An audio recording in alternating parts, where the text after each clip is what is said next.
হেফাজত যেই বক্তব্যটা দিল জামাতের কারণে, আমি যদি এখন প্রশ্ন করি, হেফাজত নিজেই বা কোন ধোয়া তুলসী পাতা, বা তাদের যে সমস্ত কর্মকাণ্ড বা আমি রাজনৈতিক কর্মকাণ্ডের মধ্যে সীমাবদ্ধ থাকছি, রাজনৈতিক যে প্র্যাকটিস, যে ওনাদের যেই এই দল থেকে সেই দলে, এখান থেকে আমি মিললো না, আমি ওদের সাথে গিয়ে মিলে গেলাম, এখানেই বা আপনি আপনার আইডিওলজি কিংবা আপনার সাথে কতটুকু আপনি ম্যাচ আপ রাখতে পারলেন? আওয়ামী লীগের 17 বছর আমরা হেফাজতেরও কিন্তু আমরা চেহারা দেখেছি, কোথায় ছিলেন তারা?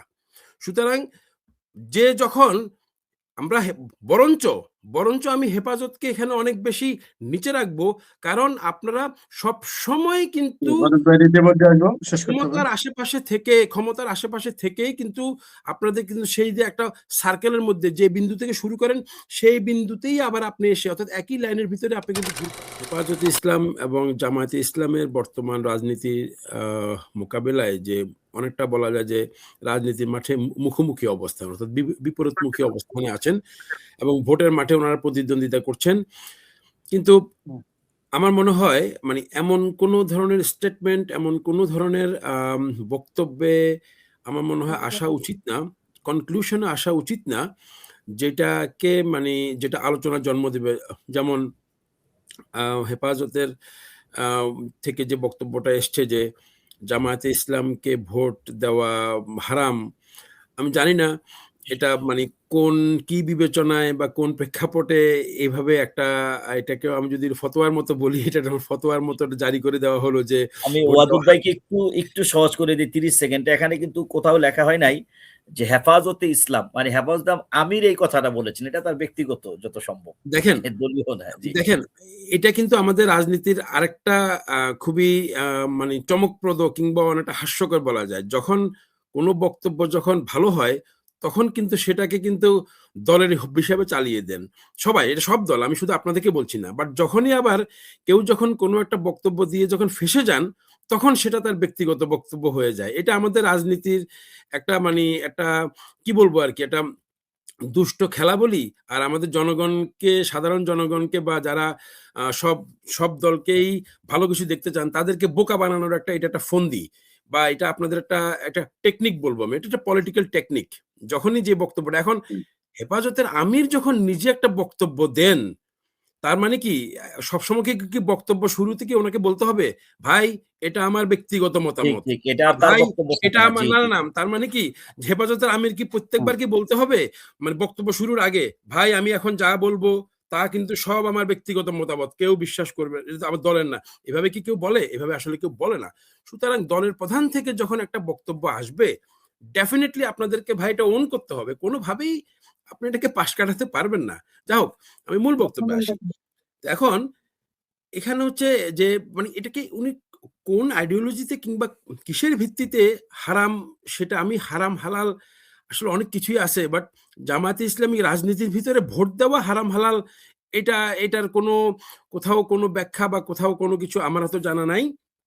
আমি অনেক অনেক এই ব্যাপারে অনেক কম জানি, বাট যতটুকু জানি এ ব্যাপারে কোনো জায়গা নেই। সুতরাং এটা আমার মনে হয় ভোটের মাঠের যে আমাদের যেই দুর্বল যে সমস্ত জায়গাগুলো আছে, অর্থাৎ আমরা আরেকজনকে সমালোচনা করতে গিয়ে যে মাঝে মাঝে যে লাগামহীন হয়ে যাই, এবং সেখানে যে ওই যে বললাম যে আমরা কোনো কিছু বলতে গিয়ে আপনি বেশি কথা যখন বলবেন, অতিরিক্ত যখন আপনি কিছু করতে যাবেন, তখন তার ভিতর থেকে 2-4টা কিন্তু বেফাস কথা কিন্তু বের হয়ে যাবে। সুতরাং এটাকে আপনি হয়তো বলতে পারতেন যে ঠিক আছে আমরা অনেক বেটার, আমাদের এম অনেক বেটার, আমরা অনেক ভালো কিছু করব, আমাদের অনেক ভালো প্রতিশ্রুতি আছে, তাদের তুলনায় আমাদের ভালো, তাদেরকে থেকে আমরা অনেক বেটার, আপনি এইভাবে ক্যাম্পেইন করতে পারেন। আর ক্যাম্পেইনেরও কিন্তু একটা জিনিস কিন্তু যেটা আমরা মার্কেটিং এ দেখি, যে আপনি আপনার নিজস্ব প্রোডাক্টের কিন্তু সবসময় সুনাম করবেন, তাই বলে আপনি আরেকটা প্রোডাক্টকে কখনো কিন্তু খারাপ বলতে পারবেন না।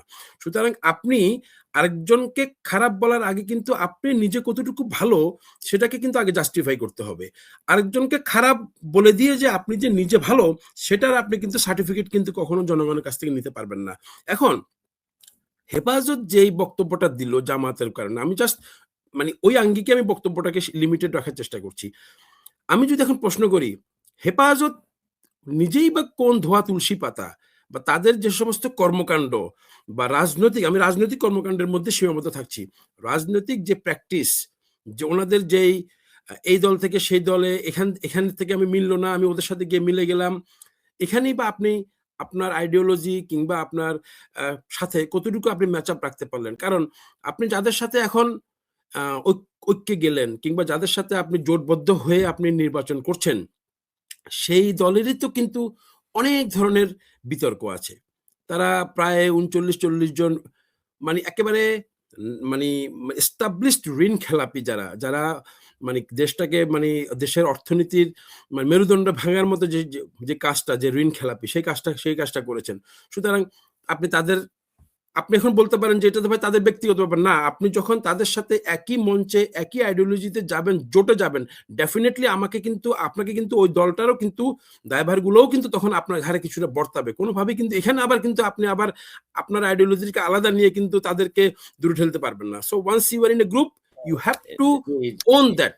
সুতরাং আমি যদি এখানে যদি বলি ঠিক যেমনি ভাবে ওই 2001-এর নির্বাচনে নির্বাচিত হয়ে জোট সরকারও কিন্তু যদি বলি যে ওই দুর্নীতির সরকার তারেক রহমান বা বিএনপি, তাহলে এইটারও তাই কিন্তু 4 দলীয় জোট এরা যেতে পারে না। সব দায়ী কিন্তু আমাদের আছে। সেটা আমি কাউকে বলতেছি না।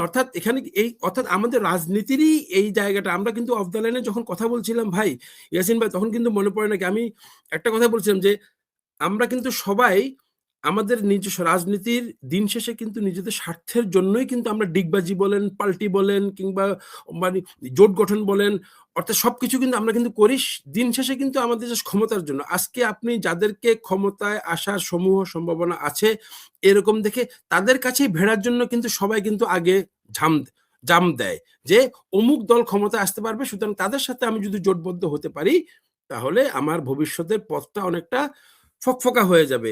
আমি কিছু কিছু মানে মন্ত্রিত্ব পাবো, আমি কিছু পদ পদবি পাবো, আমার কিছু জনগণ সংসদে যাবে, আমার দলটাকে আরো বেশি। সুতরাং দিন শেষে কিন্তু আপনারা বা আমাদের রাজনৈতিক দলগুলো কিন্তু ভাই অত্যন্ত দুঃখের সাথে বলি, তারা কিন্তু তাদের আইডিওলজি নিয়ে কিন্তু চলেন না। তারা কিন্তু ক্ষমতা কেন্দ্রিক রাজনীতি করেন, জনগণের কথা কিন্তু ভাবেন না। তারা ভাবেন যে আমি কিভাবে সংসদে যাব, আমি কিভাবে 2টা আসন বেশি পাবো, আমি কিভাবে একটা মন্ত্রিত্ব পদ বেশি পাবো।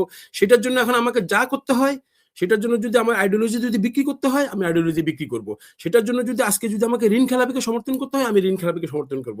সেটার জন্য যদি আজকে চোর বাটপার চাঁদাবাজকে সমর্থন করতে হয়, আমি করব।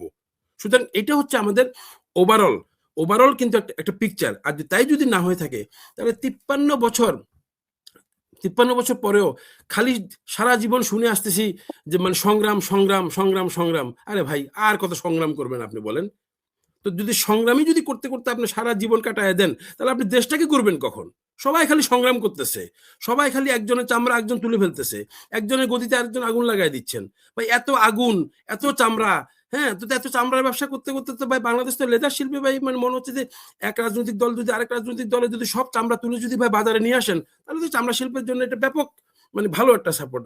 সুতরাং ভাই এই এই এইসব খেলা বাদ দিয়া আপনাদের রাজনৈতিক দলগুলো যদি তাদের নিজস্ব আইডিওলজিতে থাকেন, হ্যাঁ, আমি আপনার বক্তব্য আমি একটু আসি, ডেফিনেটলি জামাত যখন 2001 সালে যখন বিএনপির সাথে যখন কোয়ালিশন করে যখন বিএনপি জামাত সরকার গঠন করেছিল, ডেফিনেটলি তখন কিন্তু বিএনপির মুখে কিন্তু জামাতের বিরুদ্ধে কিন্তু এরকম কিন্তু সুর কিন্তু আসে নাই।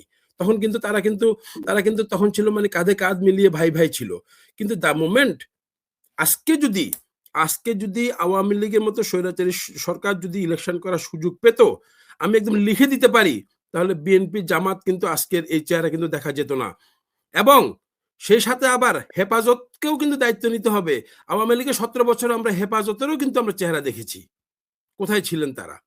সুতরাং যে যখন আমরা বরঞ্চ আমি হেফাজতকে এখানে অনেক বেশি নিচে রাখবো, কারণ আপনারা সব সময় কিন্তু ক্ষমতার আশেপাশে থেকেই কিন্তু আপনাদের কিন্তু সেই যে একটা সার্কেলের মধ্যে যে বিন্দু থেকে শুরু করেন, সেই বিন্দুতেই আবার আপনি এসে অর্থাৎ একই লাইনের ভিতরে আপনি কিন্তু ঘুরপাক খান। কখনো কিন্তু আপনি কিন্তু আপনার আইডিওলজিকে নিয়ে বৃত্তের বাইরে যাওয়ার চেষ্টা করেন না, কিংবা বৃত্তের ভেতরে কি আছে সেটা জানানোর চেষ্টা করেন না। আপনি আপনার লাইনেই থাকেন। অর্থাৎ যারাই মোস্ট পাওয়ারফুল হওয়ার সম্ভাবনা আছে, যারাই মোস্ট পাওয়ারফুল আছে, আমি তাদের আশেপাশেই থাকবো।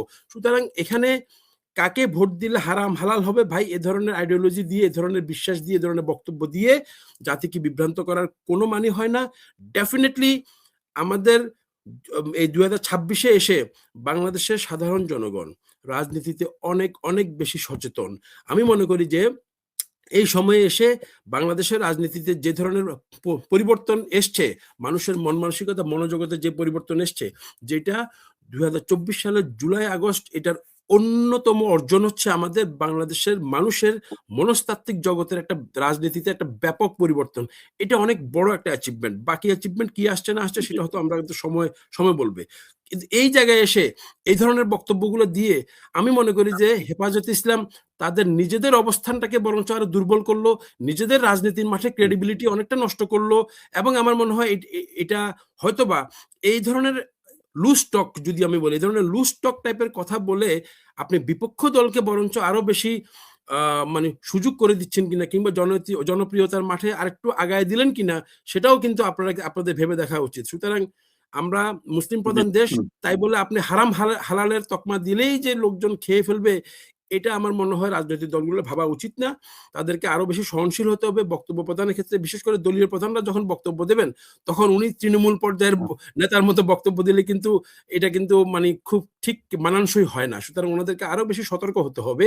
এই বক্তব্যটা যদি আজকে ভাই তৃণমূল পর্যায়ে কে দিত, হয়তো এই আলোচনা হতো না। বাট এটা আপনাদের দলীয় প্রধানের কাছ থেকে এসছে বলেই কিন্তু এটা কিন্তু অনেক বেশি বিতর্ক জন্ম দিয়েছে। এবং আমার মনে হয় এ ধরনের বক্তব্য আমাদের রাজনীতির জন্য কোনোভাবেই কিন্তু সুখকর না, এবং এটা আমি কোনোভাবেই সমর্থন করি না। ধন্যবাদ।